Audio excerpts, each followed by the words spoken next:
How's it going? Will Maurer here. Going to be showing you some things about the wrists, how they hinge in the swing, and how that impacts the way you put your hands on the club with the grip. So I teach the two of those together. When someone comes to me for a lesson, the first thing I do is I look at their grip. Sometimes before I even have them hit any balls, I just want to see how they put their hands on the club. And one of the common errors I see is that they take their hand and they kind of move the wrist so that the hand is down like this, and they put the club in their hand so that the fingers are at straight lines. Understand right away that that is not the way to grip the club. What you want to do is you want to have some angle to the fingers on the way that it goes on the club. And so what I recommend is this idea of putting a couple dots on your hand. When you got your lead hand out there, you got a dot here on the first pad of the first finger, and then a dot kind of in the middle of the palm. Those two things go on the club first, and then you can see when I take my grip, it's at an angle. Now, I have a neutral grip for myself, but it hasn't always been like that. I used to actually have a really strong grip, but I would overswing at the top of my swing. So if you have a really strong grip with your lead hand where you can see 3 or 4 knuckles, that's not necessarily a bad thing. But if you're overswinging at the top, meaning that the club is getting past parallel, that could be a problem. In fact, it is a problem that I would want to recommend you get away from.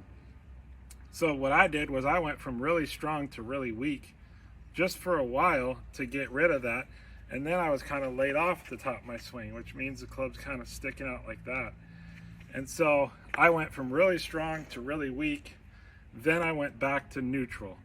And this is where I'm at now and have been for some time. And I'd recommend you trying to get to this position because there's less things you have to do in the swing to compensate. I can see 2 knuckles on that left hand when I put it on the club, and that's what I would call a neutral grip. At the top of my swing, when I hinge my wrists, if you look at my swing, if I do it right, the club will be hidden by the hands. That's how you know you got the perfect wrist hinge at the top, where the club is parallel to the ground and also parallel to your target line.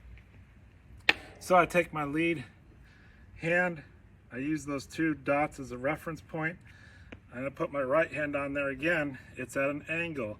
I'm not shifting my wrist down and putting the hands on there at a straight with my fingers straight. I'm actually angling those fingers, and I'm putting the grip on these this part of the palm, then bringing my fingers in, and I use a little bit of a overlap grip. You can also do a reverse overlap, or you can do the interlock, or just the 10-finger grip. The main thing is you got to keep the fingers angled, and that will impact how you use the muscles in your arms and your shoulder. So let me just give you a couple other reference points for the structure of your arms. You can see if I have a neutral grip, that favors the elbow pointing at the target, as opposed to if I'm weak, a lot of times the elbow can be pointing down at the hip.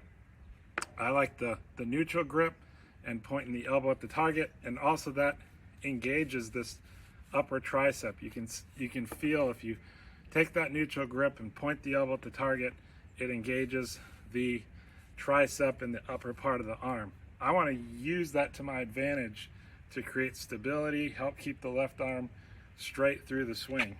Put my right arm on there, right hand on there, excuse me, and my right elbow is a little bit different, where it is actually going to point down toward the right hip. So all of those, the way that you hold the club is going to impact how your wrist hinge works. So where do you hinge the wrists in the swing? For me, I recommend hinging them at the very top. So I don't hinge them early on. I don't teach an early wrist hinge. Not that you can't do it and be good, I just don't recommend it because I think it throws your swing off plane. Something I found really effective with my students. Instead of starting it off early, I really encourage getting to the top of your swing and then hinging your wrist the very last part of your swing. Now, with the wrist hinge, people ask, do I move the wrist this way or do I move the wrist this way? Is it more of an upward hinge or is it more of hinging back? And you see sometimes this move in the golf swing where someone, hinges this way early on. It's not necessarily a bad thing. Again, if someone has a really big problem with cupping the wrist early, then I will actually recommend that they do this to get rid of that so that they start their swing off with a flat left wrist. Flat lead wrist is what you want. But for me, again, the best scenario I believe is hinging the wrist at the very last part of the golf swing. And so because I kind of teach that direction, I would say that the best thing to do is to not do that unless you're doing that to get rid of something in the short term.